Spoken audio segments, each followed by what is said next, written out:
Reproductive system के बारे में अध्ययन करेंगे। आज हम लोग मेल रिप्रोडक्टिव सिस्टम के बारे में अध्ययन करते हैं। सबसे पहले हम लोग जानेंगे स्ट्रक्चर्स के बारे में। स्ट्रक्चर्स में दो स्ट्रक्चर्स होते हैं, एक फ्रंट व्यू का स्ट्रक्चर होता है और एक साइड व्यू का स्ट्रक्चर है। जो यह स्ट्रक्चर है साइड व्यू स्ट्रक्चर है। साइड व्यू स्ट्रक्चर में क्या होता है, कुछ ऐसे भी जो रिप्रोडक्टिव पार्ट्स होते हैं वह पेयर्ड में होते हैं, यानी दो होते हैं, जोड़े में होते हैं। और सामने से साइड व्यू में, मतलब साइड व्यू देखने पर वह एक ही नज़र आते हैं, लेकिन ये दो होते हैं, जिसमें हम लोग समझते हैं, आगे पढ़ते हैं कि क्या क्या जो है वन पेयर्ड स्ट्रक्चर्स है। वन पेयर्ड में सबसे पहले हम लोग जानते हैं primary sex organs. Primary sex organ क्या होते हैं और इन्हें क्या कहा जाता है अदर नेम से। तो प्राइमरी सेक्स ऑर्गन में सबसे पहले आता है testes. Testes are also called primary sex organ. Testes are one-paired structures which are located in the scrotum. Scrotum is the thin skin pouch where testes, one-paired testes are protected and enlarged. इसके अंदर स्थित होते हैं। Testes produce the male sperm and gametes are gametes and also sex hormone testosterone, which is responsible for the secondary sexual characters. जो testes होते हैं, testes are found outside of the abdominal cavity. ये body से बाहर होते हैं because it regulates the formation of sperm. Our body temperature always constant 37 degree Celsius. It's needed, testes को चाहिए 3 degree Celsius lower than the body temperature.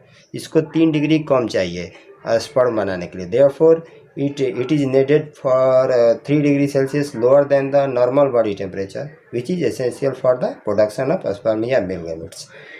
Next हम लोग समझते हैं epididymis. Epididymis is a long tube and coiled which is found just above the testes and inside the scrotum. It is one end connected with the testes, another end connected with the vas deferens. It stores and mature the sperm. ये sperm को mature और store करता है। Next पढ़ते हैं हम लोग vas deferens. Vas deferens is also one paired structures.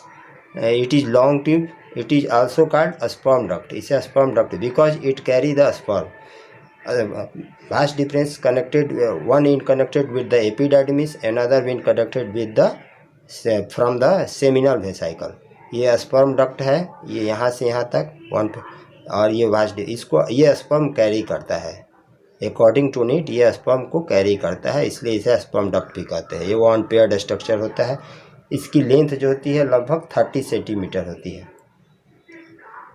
Next उसके बाद हम लोग समझते हैं सेमिनल वेसाइकल। सेमिनल वेसाइकल क्या होता है, ये वन पेयर्ड स्ट्रक्चर्स है और ये वन पेयर्ड है। Seminal vesicles are tubular gland located behind the neck of the bladder. ये यूरिनरी ब्लैडर है। सेमिनल वेसाइकल यहाँ पर स्थित होता है।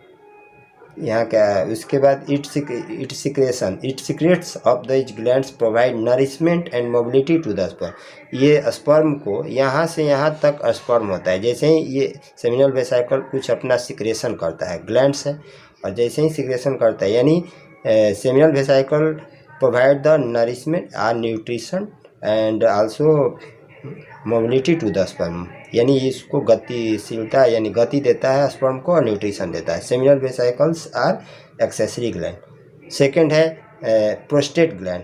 Prostate gland is present near the lower part of the bladder. Urinary bladder ये है।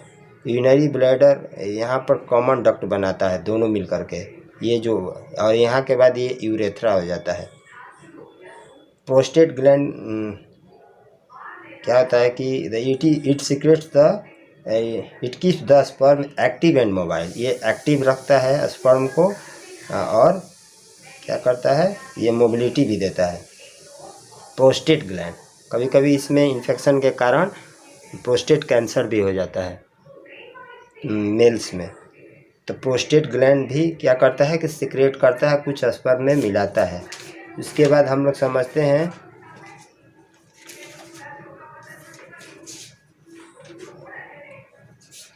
प्रोस्टेट ग्लैंड के बाद है एक है कॉपर ग्लैंड। कॉपर ग्लैंड्स क्या होता है कि कॉपर ग्लैंड्स जो है, कॉपर ग्लैंड ये वन पेयर, ये भी स्ट्रक्चर्स होते हैं और ये यूरेथ्रा में जाकर के ओपन होते हैं। दे सीक्रेट एंड वाइट, ये कलर प्रोवाइड करता है। विस्कस एंड अल्कलाइन, अल्कलिटी मतलब लुब्रिकेट करता है, ये स्पर्म को लुब्रिकेशन प्रोवाइड करता है। और ये यूरेथ्रा है। Urethra is long tube which is 20 centimeter long. ये 20 सेंटीमीटर लॉन्ग होता है यूरेथ्रा की। ये जो है it is about 20 centimeter long which opens outside through penis, ये पेनिस के माध्यम से ओपन होता है। Urethra is common duct structure which releases outside